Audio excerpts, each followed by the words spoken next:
नमस्ते सदा वत्सले मातृभूमि। हम लोग बात करने जा रहे हैं राजीव गांधी हत्याकांड में शामिल एक सज्जन जिसकी आयु उस समय 20-22 वर्ष हुआ करती थी। बाकायदा अब वो प्रैक्टिस करना शुरू करेंगे, यानी कि वो उनका कहना है ये है, उस व्यक्ति का, उस हत्यारे का कहना ये है कि जो हत्या के मामले में उनको सज़ा मिली थी और उस सज़ा में उन्होंने जो इतना लंबा समय निकाला अदालतों में और जेल में, उससे उन्हें बहुत सीखें मिली और प्रेरणा मिली कि उनको लॉ करना चाहिए। उन्होंने जेल में रहते हुए लॉ की और लॉ करने के बाद अब वो प्रैक्टिस में उतर आए। मैं बात कर रहा हूँ राजीव गांधी हत्या का। भारत की भीभत्स हत्याओं में 3 हत्याएं मानी जाती हैं। एक सिटिंग प्रधानमंत्री लाल बहादुर शास्त्री की मृत्यु हुई, जिसको कुछ लोग हत्या मानते हैं। ताशकंद फाइल्स ऐसी एक मूवी आई थी और उस मूवी में ये बात दिखाने की कोशिश की गई थी कि वाकई में क्या घटना हुई थी। दूसरी इंदिरा गांधी, जो कि उस समय प्रधानमंत्री हुआ करती थी, उनके आवास पर उनके गनरों के द्वारा हत्या कर दी गई थी। और तीसरा राजीव गांधी, जो कि पूर्व प्रधानमंत्री थे, उनकी तमिलनाडु की एक सभा में हत्या कर दी गई थी। तमिलनाडु में तब भी हत्या करते समय जो उस समय सेंटिमेंट था वो तमिल सेंटिमेंट हुआ करता था। श्रीलंका के अंदर प्रभाकरण तमिल बनाम सिंघली चल रहा था और उसमें ऐसा कहा गया कि राजीव गांधी ने तमिलों के खिलाफ, यानी कि प्रभाकरण के खिलाफ शांति सेना भारत से भेज दी थी। तो तमिलनाडु के लोग राजीव गांधी जी के ऊपर भड़क गए थे और जब वो एक सभा में गए तो उनको बॉम्ब लगाकर उड़ा दिया गया।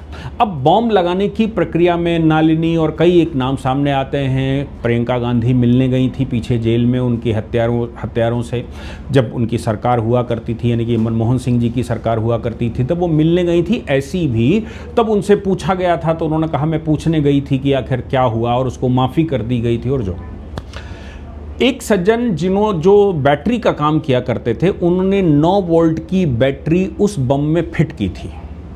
9 वोल्ट की बैटरी, इनका नाम है एजी पेरारिवालन।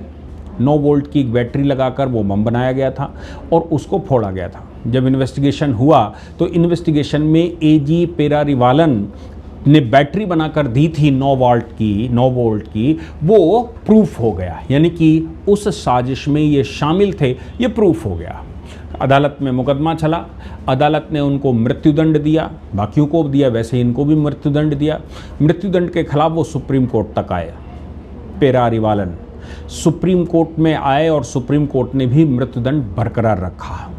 बाद में मृत्युदंड को आजीवन कारावास में बदल दिया गया, क्योंकि इन्होंने फिर मर्सी मांगनी शुरू की। मर्सी इनकी डिले होती चली गई, तो मर्सी मतलब क्षमा मांगनी शुरू की और क्षमा डिले होती चली गई, तो सुप्रीम कोर्ट ने क्षमा की याचिका को जल्दी निर्धारित न करने की वजह से इनको उम्र कैद में बदल दिया। तमिलनाडु में सरकार बदली, सरकार बदलने पर इन्होंने क्षमा याचना फिर डाली, तो वो अप्रूव्ड हो गई सरकार के द्वारा। गवर्नर ने उसको रोक लिया।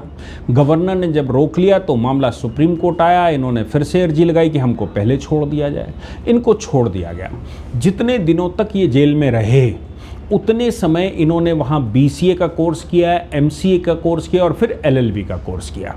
BCA, MCA और LLB इन्होंने वहाँ सीखी, चूँकि ये पहले से टेक्निकल हैंड थे, इलेक्ट्रॉनिक्स में डिप्लोमा पहले से लिए हुए थे। और पेरियार, इनके पिताजी पेरियार के बड़े फॉलोवर थे। पेरियार के फॉलोवर का मतलब होता है कि पेरियार अपने आप को हिंदू, पेरियार के फॉलोवर्स अपने आप को हिंदू नहीं कहते और पेरियार के फॉलोवर अपने आप को दलित कहते हैं, और दलित हिंदू नहीं होते, ऐसा पेरियार के मामले में सब मानते हैं। पेरियार मंदिरों का विरोध करते रहे, ऐसा लोग कहते हैं। देवी देवताओं को नहीं मानेंगे, ऐसा वो कहते रहे। पेरियार के फॉलोइंग में सरकार DMK की बनी है, मतलब पेरियार के ही फॉलोवर माने जाते हैं, इसलिए पेरियार को वो भगवान मानते हैं। और ये सज्जन पेरारिवालन, ये भी, इनके पिता भी पेरियार के ही फॉलोवर हैं बड़े, और उन्हीं के नज़दीक फिलॉसफी है इनकी। तो इन्होंने उसमें भाग लिया और भाग लेने के बाद राजीव गांधी की हत्या हो गई। अगर इन्होंने 9 वोल्ट की बैटरी उसमें न लगाई होती, 9 वॉट की बैटरी न लगाई होती, तो वो सर्किट पूरा नहीं हो सकता था और वो बॉम्ब भी नहीं फट सकता था। इनका रोल इसमें कन्फर्म हो गया। अब ये छूट कर आए हैं।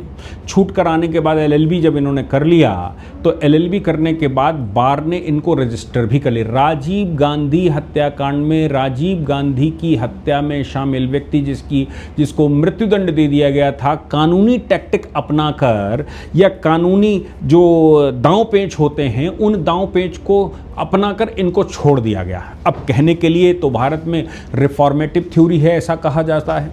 रिफॉर्मेटिव थ्योरी का मतलब है कि बंदे को मत मारो, बंदे की बुराई को मारो, यानी कि पापी को मत मारो, पाप को मारो। अब पाप को मारो तो मतलब ये पापी हैं, तो ये पापी अब रहे नहीं, क्योंकि जेल उतनी तब से ही काट कर आए हैं, और जब ये जेल इतनी लंबी काट आए हैं, उम्र कैद की सजाएं पूरी करके आए हैं, इनको क्षमा दान कर दिया गया है, तो साहब अब इनको ये फ्रेश हो गए, अब ये कातिल नहीं रहे, क्योंकि जो इन्होंने कत्ल किया था, जो राजीव गांधी की हत्या में वो शामिल थे, वो अब दूर हो चुका है इनकी नज़रों से, या इनके ऊपर से वो कलंक धुल चुका है, ये गंगा स्नान कर चुके हैं या हज कर चुके हैं।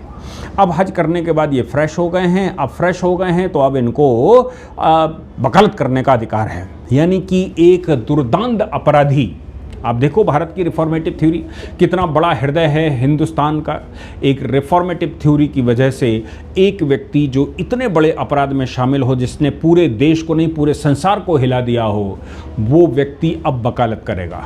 रजिस्ट्रेशन हो गया है मद्रास बार में, उनका एलएलबी कर लिया था, रजिस्ट्रेशन हो गया। अब वो कहते हैं कि मैं सेवा के काम करूंगा, अब वो कहते हैं मैं मर्डर केसेस लड़ूंगा, वो कहते हैं श्रीमान जी कि मैं अब ये जो कॉन्स्पिरेसी और मर्डर के केसेस हैं इनको मैं लड़ूंगा। जेल में रहते हुए मैंने इन पर बहुत काम किया, बहुत कुछ सीखा, और ये प्रेरणा मुझे एलएलबी करने की इसी वजह से आई कि भाई मैं अपने केस में ही सीखते सीखते सीख गया, तो मैंने सोचा एलएलबी कर लेता हूँ। अब लोगों को बचाना मेरा काम। किस प्रकार के लोगों को बचाएंगे? जिसे खुद प्रूफ होने के बाद भी, देखिए एक चीज़ समझ लीजिए, डिस्चार्ज नहीं हुए वो, ये जो पेरारी वालन हैं ये डिस्चार्ज नहीं हुए, इनको कोर्ट ने एक्विटल नहीं दिया, ये टैक्टिक इस्तेमाल करके पहले सजाए मौत से उम्र कैद और उम्र कैद से सजा कम, टैक्टिक इस्तेमाल करके। चूंकि पुरानी रूलिंगें हैं इसलिए ये सब कुछ है। तो बात यहाँ पर आती है, क्या ऐसे व्यक्ति का कैरेक्टर सर्टिफिकेट, जो व्यक्ति इतने बड़े अपराध में शामिल हो, तमाम बार सुप्रीम कोर्ट ये कह चुका है कि कैरेक्टर सर्टिफिकेट वकीलों के लिए बनना आवश्यक है, वकील का अपना चरित्र होना चाहिए। ऐसे दुर्दांत मर्डरर को क्या प्रैक्टिस करने की अनुमति मिलनी चाहिए? लेकिन खबर तो यही है कि उन्होंने लीगल प्रोफेशन ज्वाइन कर लिया है, और लीगल प्रोफेशन ज्वाइन करने के बाद अब वो हुंकार भर रहा है कि मैं प्रैक्टिस करूँगा और कत्ल के केस लड़ूंगा और लोगों को छुड़ाऊँगा। आपका कमेंट अति आवश्यक है।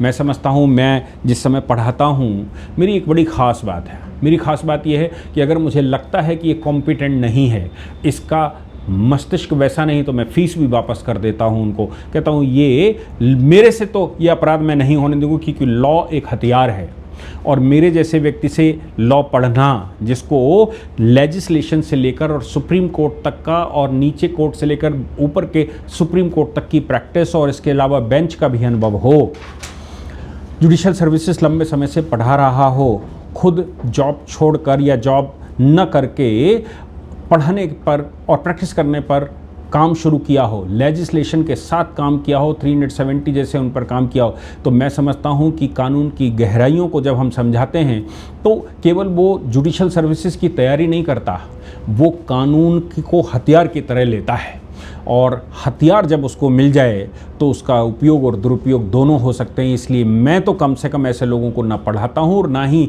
अगर मुझे आभास हो जाए कि ये केस मेरे पास आया है, ये दोषी है, तो मैं ऐसा केस भी नहीं लेता। क्या आपको लगता है कि ऐसे लोगों को प्रैक्टिस करनी चाहिए जो राजीव गांधी हत्याकांड में शामिल हों, और इनके लिए कोई कानून बनाने की आवश्यकता है? आपका विचार सर्वोपरि है, आपका विचार आवश्यक है, इसलिए मुझे लगता है ज़रूर लिखकर बताइए। मैं उसको अपनी टीम से कहूँगा, पढ़कर कोई अच्छा विचार आता है तो मुझे भी बताएं। जय हिंद, जय भारत, वंदे मातरम।